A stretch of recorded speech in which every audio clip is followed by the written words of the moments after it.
Bandingin 5 spread logam mulia part 2. Kira-kira spread logam mulia apa yang paling murah dan paling worth to buy? Tonton video ini sampai habis ya.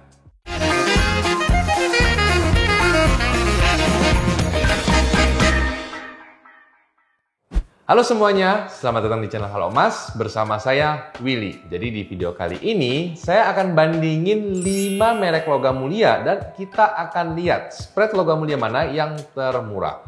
By the way, video ini itu adalah part 2-nya ya. Jadi logam mulia merek ke-6 sampai ke-10. Untuk logam mulia merek pertama dan kelima itu sudah saya bikin videonya. Itu videonya ada di sini. Buat yang mau nonton lengkapnya, silahkan tonton aja di situ.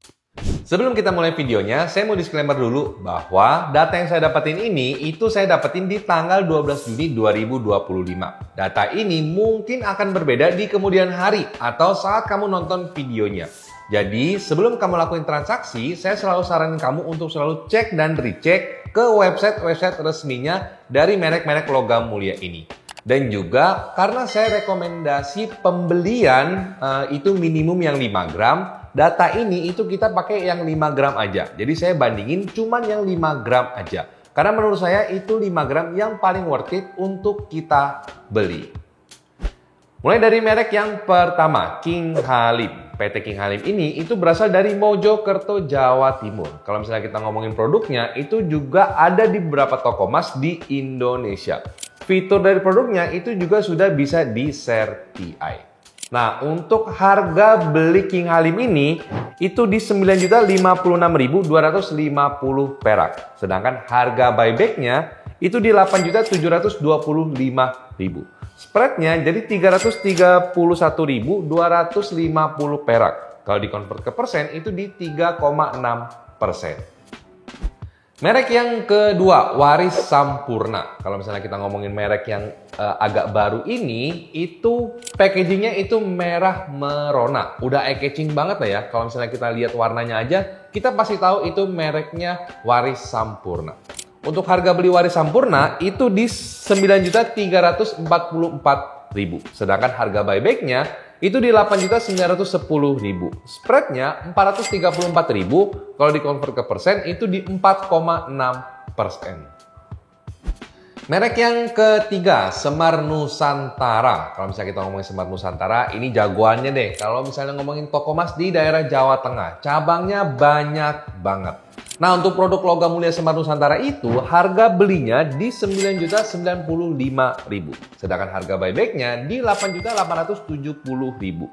Spreadnya 225.000, kalau dikonvert ke persen itu di 2,4%. Tapi khusus untuk produk Semar Nusantara ini, saya disclaimer dulu ya bahwa mereka itu membuybacknya berdasarkan model juga. Jadi untuk yang model baru, harga buybacknya sedikit lebih tinggi dibandingkan dengan yang model lama. Nah, untuk harga spread ini yang saya dapetin, itu saya bandinginnya kalau model baru ya. Jadi kemungkinan kalau misalnya kamu sudah simpennya agak lama dan si Semar Nusantara itu update produk lagi, itu kamu spreadnya itu pasti bertambah karena dinilai berdasarkan packaging. Merek yang keempat, Star Gold. Kalau misalnya kita ngomongin packagingnya, ini warna hitam, khas banget. Saya kalau misalnya lihat logam mulia warna hitam, itu pasti langsung tahu, keciri banget. Itu pasti merek Star Gold. Harga beli Star Gold itu di 8.985.000. Sedangkan harga buybacknya di 8.755.000. Spreadnya 230.000, kalau dikonvert ke persen itu di 2,5%. Merek yang kelima, Antam Retro. Nah, karena Antam Retro ini adalah salah satu produk logam mulia yang saya rekomendasiin juga untuk kita beli. Ini saya masukin ke listnya. Padahal Antam itu sudah saya masukin di video yang pertama ya, yang part 1. Tapi ini khusus yang retronya aja. Karena untuk selain packaging yang berbeda, harga belinya juga lebih murah. Sehingga spreadnya bisa lebih murah. Nah, karena Antam Retro ini itu kita harus dapetinnya di secondary market. Jadi untuk harganya itu saya dapetin itu sesuai harga toko saya. Jadi untuk harga toko saya itu hari ini di 9.150.000. Nah, sedangkan untuk buybacknya itu di butik Antam di buyback 8.860.000. Sehingga spreadnya 290.000 kalau dikonvert ke persen itu di 3,1%. Nah, tadi udah sama-sama kita bahas beberapa merek logam mulia beserta harga beli, harga buyback, dan juga spreadnya. Sekarang saya mau jelasin ke kalian dan urutin berdasarkan harga beli termurah ke termahalnya. Di urutan pertama itu di Star Gold. Harga belinya itu 8.985.000. Sedangkan yang termahalnya itu di Waris Sampurna. Harganya di 9.344.000. Nah, sekarang saya mau urutin berdasarkan harga buyback dari yang termahal ke termurahnya. Untuk harga buyback termahal itu dipegang sama Waris Sampurna di 8.910.000. Sedangkan untuk harga buyback termurahnya itu dipegang sama King Halim. Harga buybacknya itu di 8.725.000. Nah, sekarang itu adalah poin yang ditunggu-tunggu, spread. Spread itu buat yang belum tahu adalah selisih antara harga beli dan juga harga jual. Jadi kalau misalnya kamu beli produk emas punya spread yang murah, kamu lebih cepat untung, alias membutuhkan jangka waktu yang lebih sedikit untuk kamu bisa untung.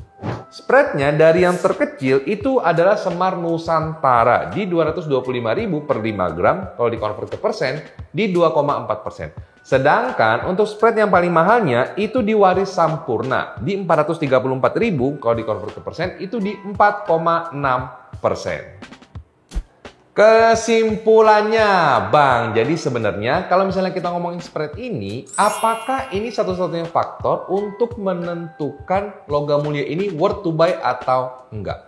Kalau misalnya saya boleh ngomong, spread ini menjadi satu faktor nomor satu ya untuk yang menentukan kita bisa untung dari logam mulia. Karena rumusnya itu adalah kenaikan harga emas dikurangin dari spread produk emas yang kita beli. Jadi kalau misalnya kamu pilih produk logam mulia yang spreadnya itu besar, berarti keuntungan kamu juga semakin kecil karena spreadnya makin besar. Jadi kuncinya di sini adalah, saya mau kasih tahu ke kalian semua bahwa kita harus pinter-pinter pilih mana produk logam mulia atau emas batangan yang bisa kasih kamu spread yang kecil. Sehingga kamu bisa lebih cepat untung dari pembelian emasmu dan juga keuntungannya itu bisa lebih maksimal. Tapi memang spread itu bukan satu-satunya faktor penentu apakah logam mulia ini worth to buy atau enggak. Masih ada beberapa faktor lain seperti jumlah outlet, kemudahan jual dan beli, cara transaksinya, dan juga fitur-fitur dari produknya. Sehingga itu memang preference masing-masing orang pasti akan berbeda. Contohnya seperti logam mulia merek Semar Nusantara ini. Kalau misalnya kamu tinggal jauh dari outlet Semar Nusantara ini, itu mungkin akan kesulitan untuk bisa dapetin spread yang sesuai sama Semar Nusantara ini. Karena sepengalaman saya, kalau misalnya kamu mau jual logam mulia merek lain ke toko yang lain, itu potongannya pasti akan lebih besar. Jadi ini bukan rumus mutlak yang harus kamu ikutin. Ada beberapa faktor juga yang harus kamu bandingin sendiri dan kamu riset sendiri. Nah, jadi gimana guys? Setelah kalian nonton video ini, apakah menurut kalian list logam mulia di video saya ini itu udah sesuai sama preference kamu? Atau mungkin kamu punya pilihan merek logam mulia yang lain? Coba boleh dong share di kolom komentar. Oke guys, itu tadi video saya tentang perbandingan 5 spread merek logam mulia part 2. Share ke teman-teman kalian yang mungkin membutuhkan informasi ini. Jangan lupa like kalau kalian suka dengan video ini. Dan kita ketemu lagi di video selanjutnya.